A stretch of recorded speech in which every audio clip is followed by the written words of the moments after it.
Well, I'm going to open very, very shortly because we have a very short time, but it's really a pleasure to welcome Professor Daniel.aldrich. He is a professor of political science and director of security and resilience studies at Northeastern University in Boston.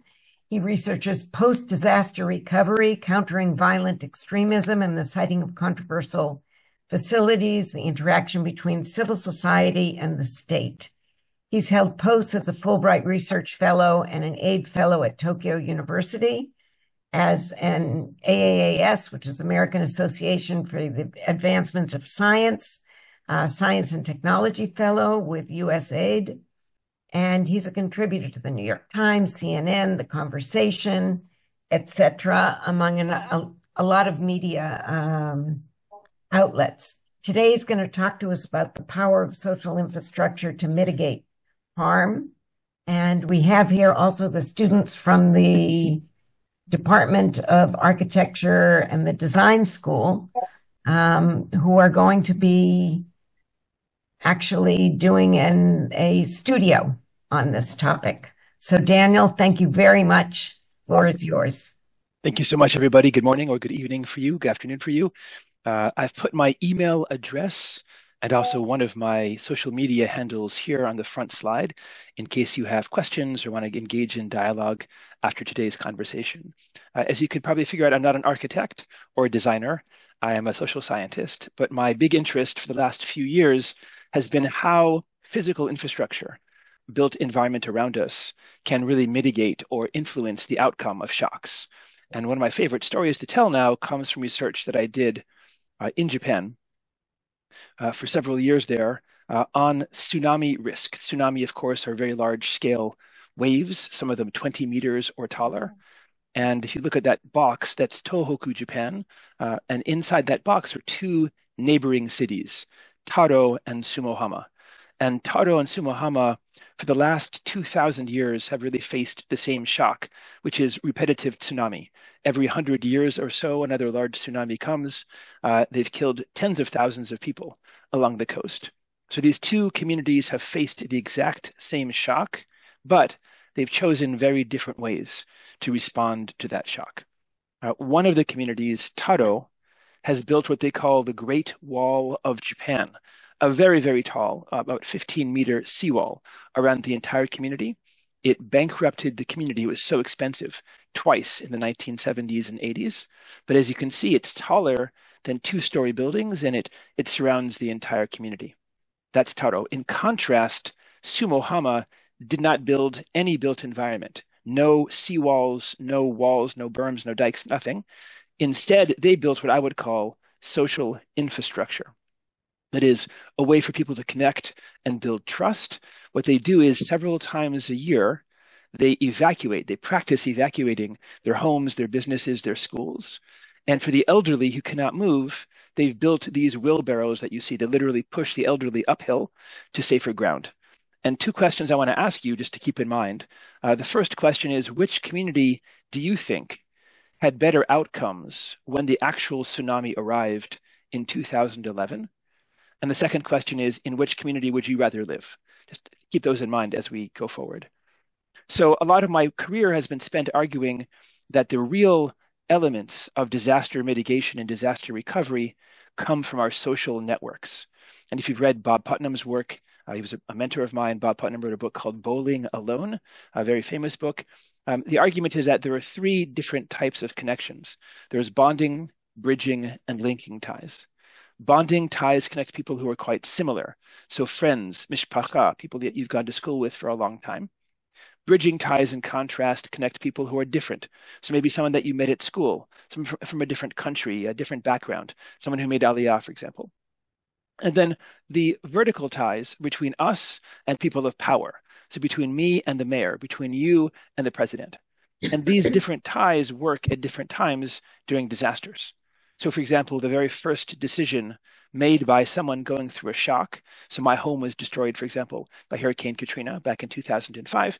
So the first decision that we had to make as a family was exit or voice. Do we stay where we are in a damaged home, in a damaged community, and try to rebuild? That's using voice. Or do we get up and go someplace else? That's using exit. We found in our research around the world that people tied in with bonding and bridging ties to their communities who have a sense of place, they'll go back to the community no matter what damage happened there, no matter the costs. In contrast, those people who don't have strong ties often don't feel the need to stay. They might get up and migrate someplace else. From social capital, two other things also come: the ability to overcome collective action, to work together on a problem during a time of stress, and also what we call mutual aid or informal insurance. There's an interesting question, though. If these ties matter so much, where did they come from? Where did they get built in society? So you might recognize the dean there on the upper right-hand corner. That is, well, actually, I'll let anyone. Does anyone on the call know who that woman is with the glasses on? I'll give you a hint. She wrote a very famous book called The Life and Death of American Cities. That's Jane Jacobs. I'm a big fan of her work. It's no longer assigned so much in graduate schools, but in the 1960s, she argued against what she called orthodoxy by bricks, meaning rather than trying to build an efficient city, she argued you should build a city where people can connect, where we have a chance to meet someone on a sidewalk or a cafe or a bench or a beach and have a conversation. That's Jane Jacobs' work. In the middle there, that's Oscar Newman. Oscar Newman argued for defensible space. Now, he doesn't mean in terms of guns or walls. Defensible space means you feel that you have a sense of connection to the place where you live. And therefore, you build social ties to people nearby, and you keep out people who might be selling drugs or doing graffiti or playing loud music. You have a sense of stewardship over your community. And finally, the top left, of course, is third spaces. It's why we have so many cafes in Tel Aviv, for example, places to sit and drink. Between work and home, we call these third places. So this is what I'm going to call the intellectual foundation of a field, social infrastructure. What is social infrastructure? It are the spaces and places in society where we build connections and trust. And my lab has been working for the last several years now to try to understand what are the different categories of social infrastructure, and then how do they impact society. So I'm going to argue there's four main categories, and we can stuff everything in there, including, by the way, online forums. So if you're on WhatsApp or Facebook or Instagram or Blue Sky or Threads or whatever, thousands of different options, we can put the same things. But anyway, four categories. Category number one, I would call a park. A park includes, for example, Gan Sacher. It might include a Ninja Warrior course or a soccer field, a Quidditch playing match. If you're in Australia, it's a rugby pitch. In America, it might be a playground or a dog walk, right? Those are all outdoor spaces, free to enter, where you can do whatever you want. The next image is what I'm going to call a community space. Again, free to enter. It could be a piazza if you're in Rome. It could be a plaza in America. It might be a city hall or a neighborhood house in Australia. Again, these are spaces and places for the people. The bottom left-hand corner is an image of a place of worship. So a synagogue, a mosque, a church, a gurdwara, a shrine, a temple. Places where we have faith-based activities together. And finally, the bottom right-hand image is social businesses. Now, these cost money to enter. So a cafe, a bowling alley, a karaoke bar, a video game parlor, right? A rock climbing gym, right? These are all examples where you pay to enter. Now, why do we think that these four categories matter for design and for, for resilience? What we've done is we've measured around the world, now in 25 cities so far, and our most recent paper came out last week. We've measured how these types of facilities interact with those social capital ties nearby. If you remember, I said there's three types of ties: bonding, bridging, linking. Bonding is mishpacha. Bridging ties are people that we don't know as well. Linking ties are political ties. If you notice, all four spaces, community spaces, places of worship, social business, and parks, all four of them have positive and significant relationships with bridging ties, but not so much with linking or bonding ties. What does that mean? It means, for example, when you go to a park or a community space, you're not necessarily bringing your family with you. You might, it's possible, but it's also possible you're going to go there and see someone that you haven't seen before. If you have a dog, maybe your dog will play with someone else and your dogs will get tangled up and you'll say hello. If you've got children on a playground, you might have your kids play together and say hello to the other parent.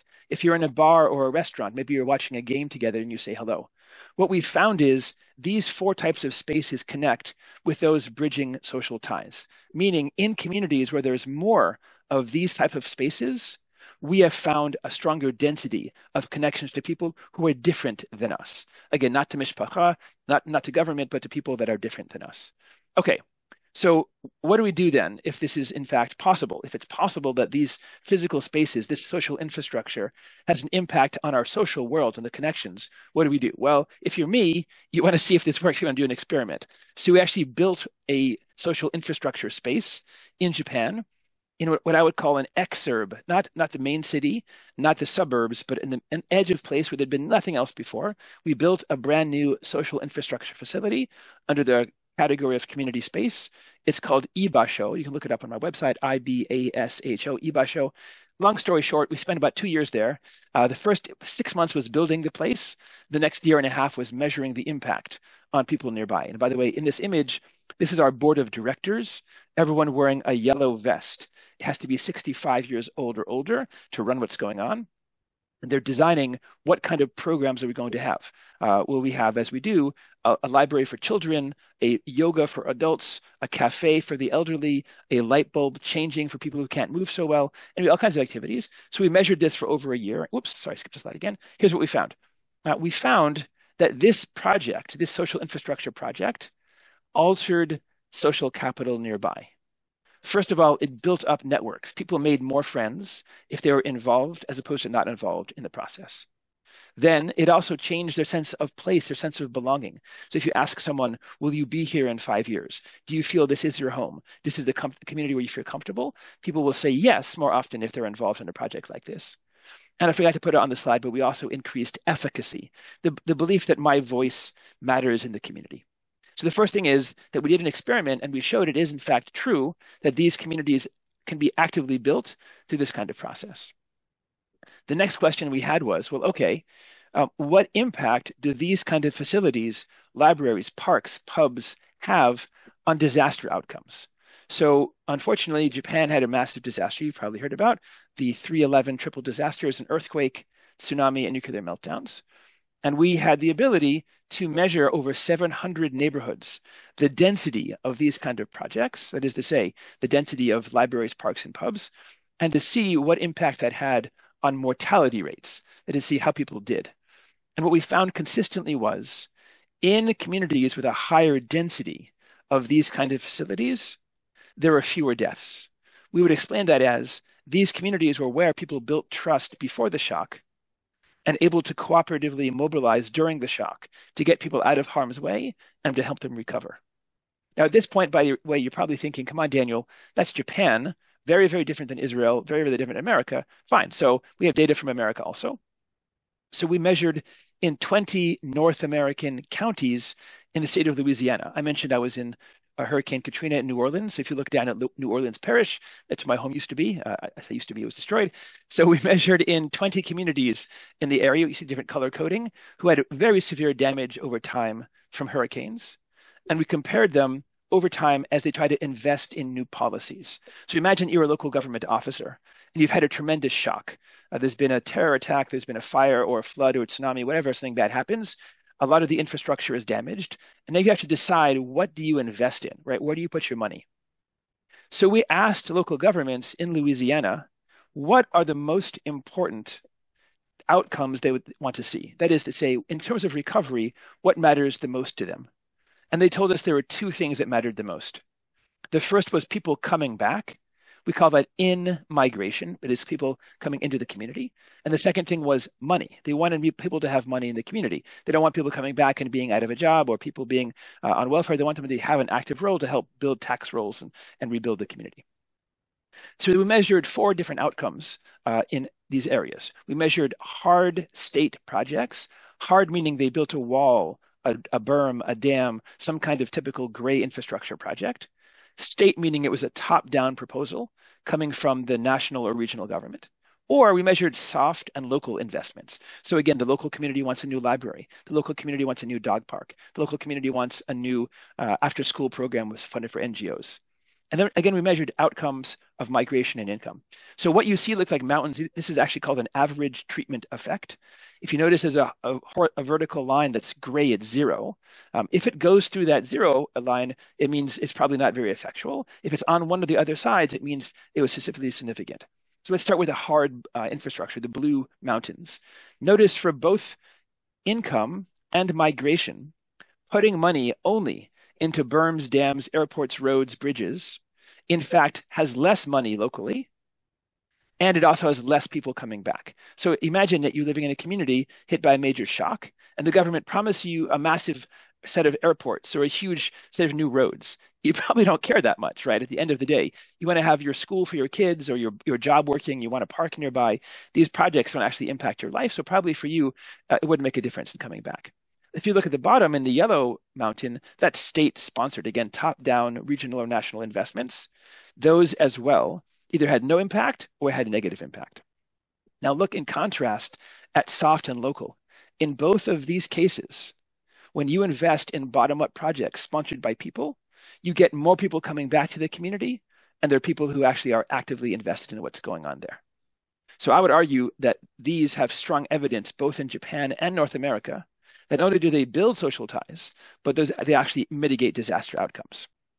Okay, now you're all students, so it's my job to lecture a little bit longer because I want to point out some challenges in the field of social infrastructure. The first one is there's a lack of systematic data on the distribution of these kind of facilities. This map in front of you was a project a colleague and I did a few years ago to try to measure in North America where is social capital highest. That is to say, these ties that bind us together. And if you notice, by the way, don't go to Southern California, but beyond that, you also notice it's a lot of different levels of disaster connections here. But importantly, this kind of data was not available on social infrastructure. There is no repository, there is no agreed upon definition even, so it's very challenging to get systematic data on these kind of, again, libraries, parks, and pubs. The next thing that we noticed in doing our research was that the only way we could get good data was by sending graduate students out into the city of Boston, where I live, usually using their cameras, and we had them map 1,200 different sites across Boston. Now, Boston is a very blue, progressive, and wealthy city. That is to say, we're not like Tuscaloosa, Alabama. We're not like Oklahoma City, Oklahoma, right? We're supposed to be progressive, we're supposed to be wealthy, and we're supposed to be focused. Now, I thought what we would find would be a nice, equitable distribution of these kind of facilities. I thought that everyone would have roughly the same amount. I was incredibly wrong.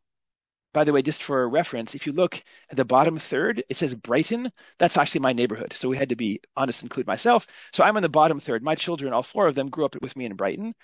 We have, on average, one social infrastructure facility per square kilometer per 1,000 residents. One.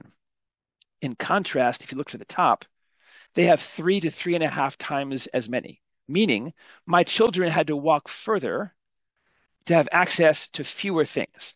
People living in Beacon Hill and Leather in Chinatown and so forth, they had a lot more things that was going on. If you look beneath us, under, for example, to West Roxbury or Mattapan, they have even fewer than we do, meaning our city of Boston, which has this very progressive attitude, a lot of money invested, we have very inequitable distribution of these kind of facilities. Can you imagine then, probably in the American South or Midwest, how inequitable these kind of facilities might be in terms of their distribution and access? One more question that always bothered me was, okay, well, if these facilities seem to have an impact, right? They seem to build bridging ties. They seem to reduce damage from shocks and increase recovery. Of course, we're going to be investing in them, right? Of course, governments, local, regional, national, will invest in them. The reality is, unfortunately, there's a massive imbalance. So this image is just for Japan. By the way, we have similar data for Australia and North America. In Japan, more than 95% of the money spent after disasters and shocks was spent on what I would call hard infrastructure, berms, roads, bridges, airports, large-scale gray projects. Less than 6% was spent on libraries, parks, support for pubs, and so forth. And by the way, that was the same thing in Australia. We just studied last year's funding, and it was called the Disaster Resilience Fund. It's millions and millions of dollars in Australia. Same project, 28 of the 32 projects were solely hard infrastructure, and only 2 or 3 of them were soft. And in Boston, it's the same kind of distribution. So very high imbalance between the two. Okay, I think I'm almost on time, which is amazing for me. So here's what I'm trying to argue today. The first is that oftentimes we think about shocks and disasters, we think about social infrastructure, not as in that category of being a mitigating influence, or maybe even being an accelerator for recovery. But the reality is these social businesses, these community spaces, these parks, these places of worship, those four categories consistently correlate with higher bridging ties, and also their presence correlates with better recovery. People with more access to these projects have better connections. The challenge is, one, we have a lack of data on them. Two, there's probably an equitable distribution of them. And three, overall, we're not funding them as much. If you care about my stuff, this is some books I've written, and let's have a conversation. Fascinating. How does that last slide affect linking? I mean, you talked about how it affects bridging the distribution. How does it affect linking? So we don't think that social infrastructure measurably impacts linking ties. In our research, we have not found connections between a park, a library, a pub, and, for example, my connections to the mayor or the governor. And the argument probably is something like this, right? If the mayor or governor, the last thing they want to do is be stuck near people like me, like asking them questions. Like, I had a question about your policy, or I noticed you weren't spending so much. Right? So probably the mayor, the governor, their places of interactions, their places of recreation are deliberately differently than places like where I would hang out.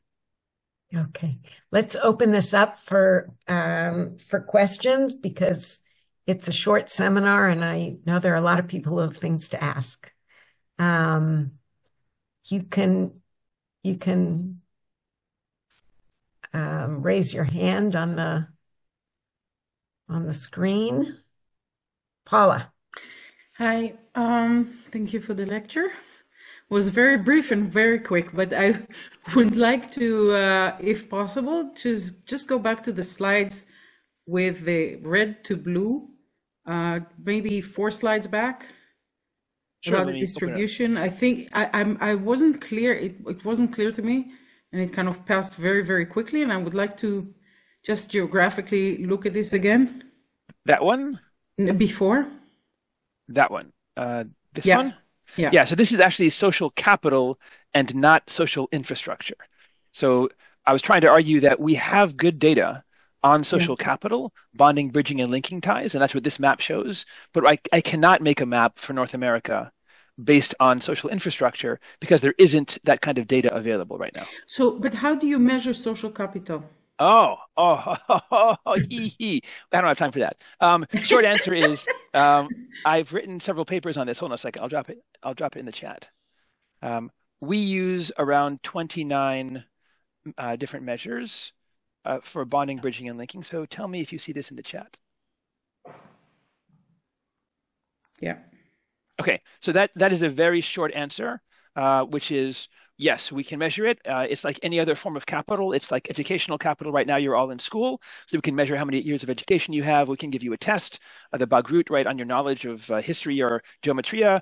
We can measure financial capital, right? We can see your earning income. So social capital as well, we can capture through a variety of things, including I ask a question about how often you have friends over, ask you about how many people you trust to talk to. So yes, so the short answer is we can measure it. That's actually the easy part of this test. The easy part is measuring social capital. The hard part is the physical stuff. But how do you then connect it to the needs of the community when you measure your capital, your social capital? How do you then translate it into the infrastructure, the social infrastructure that you need? So social infrastructure here, we're measuring, again, we're going into the community and measuring libraries, we're measuring parks, we're measuring pubs, we're measuring those kind of facilities. So what we do is we can correlate in Boston and other places the presence or absence of those facilities in a small grid, a 1 by 1 kilometer grid. Mm-hmm. Within that census tract, the presence of bonding, bridging, and linking ties. Or we could do other things too, right? We have done the site observations. We could look at use patterns. We could use mobility data and see who goes in and out. We could use surveys of the community. There's all kinds of stuff. I mean, we're a social science team, so literally this is what we do. Like we go into communities and measure stuff. So I mean, I can send you more papers on how we measured these. But honestly, for us, the measurement is the easy part. It's the interpretation and funding, which is the killer part. Okay, so then I have another question, if I may. Okay, but then we're going to let another couple of one sorry. More. No, Paula, give one more, and then I see that Danielle and Devere have questions too. So go ahead. I can wait. Paula, I can wait. That's fine. Wait? Okay, I'll come back to you. Danielle. Hi, thank you so much for your lecture. I I have two questions. The first is a basic question about the conceptualization of linking capital. Is you it's usually conceptualizing. You spoke about this, about how it's mostly political ties. What about links to uh, to either people or organizations with significant social influence who aren't necessarily in the political hierarchy, but are significant social influencers, either on social media or otherwise? Have you, is that ever considered part of linking capital? That's the first question. And the second question is, when you speak about social infrastructure impacting bridging capital particularly, how is that, I guess, have you looked at how the demographic makeup of a neighborhood impacts that link, and whether in more heterogeneous versus more homogeneous neighborhoods, how that link may be impacted? These are fantastic questions, and both could be a thesis. So the short answer to your first question is, I would consider what you mentioned to be a bridging tie. So I connect to an influencer, I connect to someone who has followers or the head of an NGO. That would probably be a bridging tie. Linking ties typically are formal political ties. So me to someone in political power. It could be, though, let's say you find someone, I don't know, Mark Zuckerberg or someone who literally has both wealth and power. It could be that's a vertical tie. The simple reality is, in our experience on the field, we found almost no connections at all between those kind of connections to people who have either money and influence or political power and these kinds of facilities, because again, that's not where they're going. Mark Zuckerberg is not going to go hang out at my Zumba class. He's not going to come, the Mayor Wu in Boston is not going to come to my kids' after school program. So we didn't find that. The second question I just forgot. Wait, say, how the makeup of the neighborhood is. This is a great question. So we're doing a number of different things now. We're using both mobility data and site observations with these facilities to see how they interact. So we've had students spend around 200 hours so far at some of these facilities, measuring use patterns and then looking at demographics. The very short answer, we've got another paper I published, the very short answer would be that these are facilities where people who do come from different backgrounds. So the weird thing about mobility data, right, if you have a cell phone, is we can track you. And in North America, unlike in Israel, that data is publicly available. So we can track who uses a park, and we can track who uses a library, and we can track who uses a cafe. And what we found is places like parks and libraries bring people from different backgrounds, racial and wealth backgrounds, different areas nearby. So again, Boston is not homogeneous in that you have blocks by block where it might be mostly African American, mostly Asian American, then mostly wealthy whites, right, in a row. So what we can do is we can trace them back.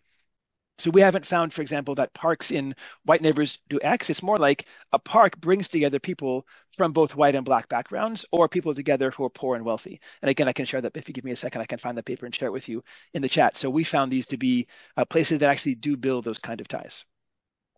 Thank you. Great. Devere. Yes, hello.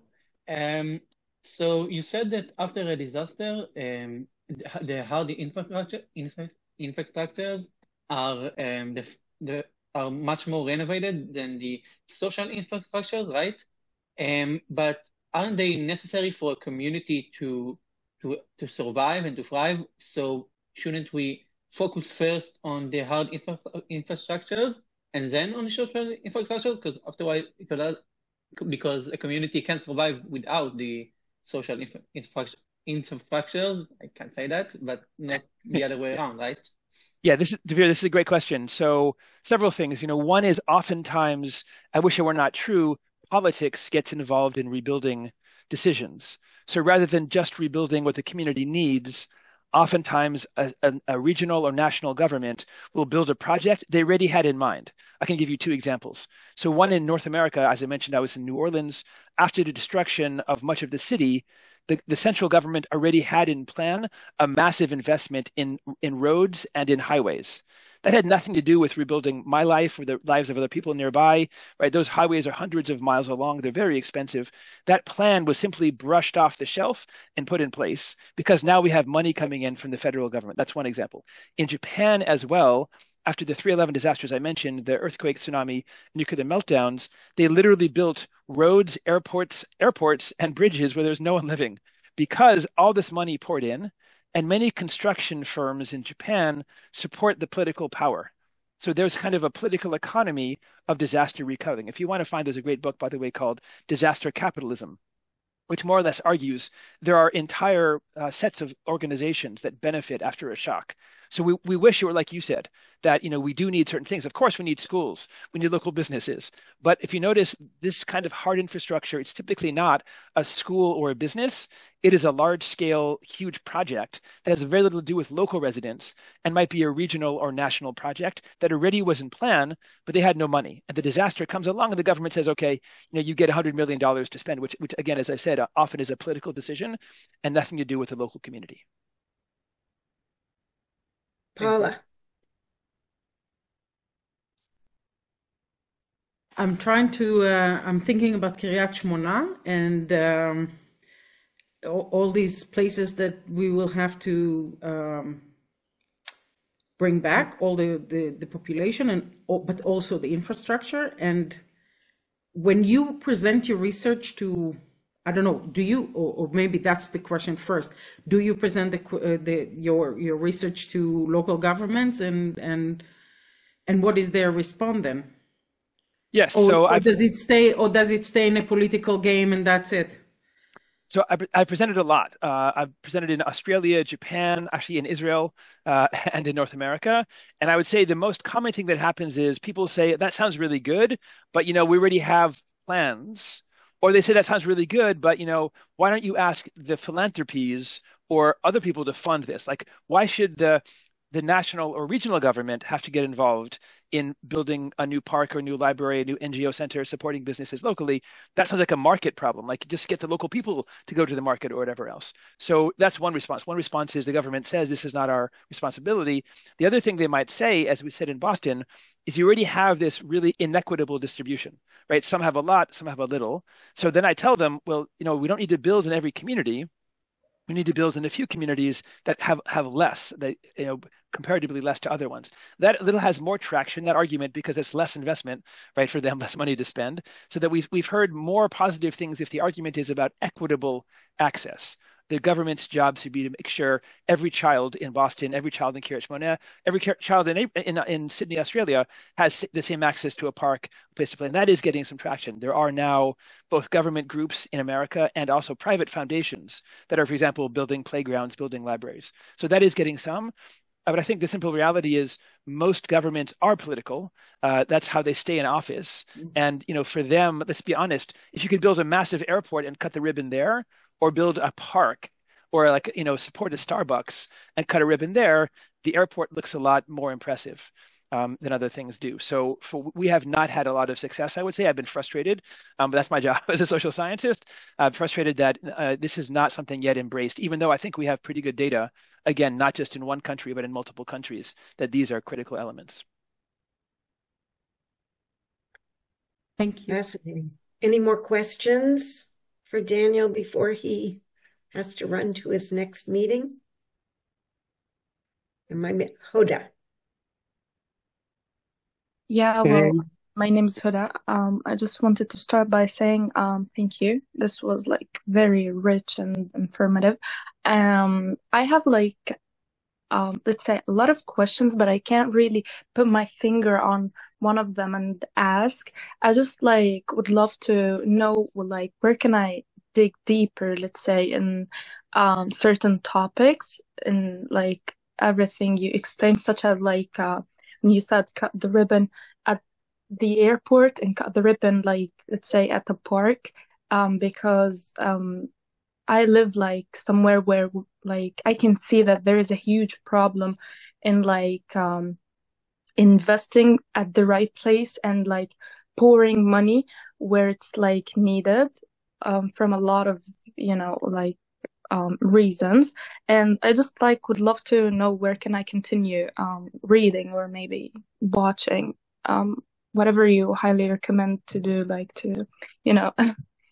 Thank you for the question. Yes, and thank you for both. So I've done several things. One is I put in the chat both my email address so people can reach out to me directly if they want to. I put in the chat my free website, which has all of my materials, and also a short video TEDx talk that I recorded for the government, actually, funny enough, for the federal government here a few years ago that has a lot of this about social infrastructure as well. So all of those three, again, if you want to reach out directly, if you want to use the website or use YouTube, happy to communicate those ways. Yeah, thank you.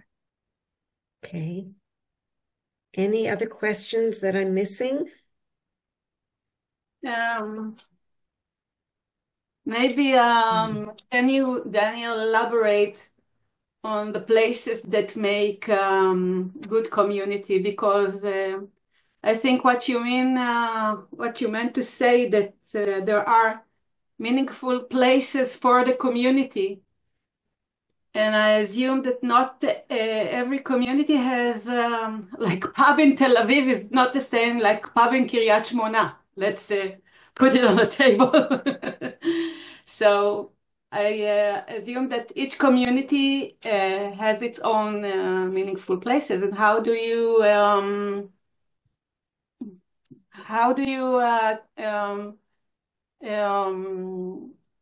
observe